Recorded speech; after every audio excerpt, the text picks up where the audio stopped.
ETL testing may sound complicated, but it's not rocket science. Let me break it down for you. The ETL process consists of three main stages: extraction, transformation, and loading. Easy, right? ETL testing ensures data quality by validating data integrity, accuracy, and completeness throughout the ETL pipeline.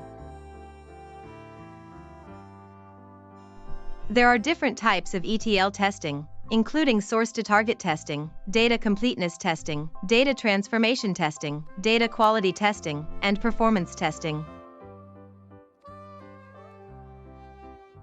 Creating a dedicated test environment that closely resembles the production environment is essential for effective ETL testing. Automation tools can help execute tests more efficiently and reliably. Don't forget to monitor the ETL process during testing to identify and resolve issues promptly.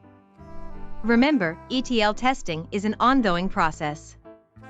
Comprehensive testing practices enhance the accuracy and reliability of data, which is vital for making informed business decisions.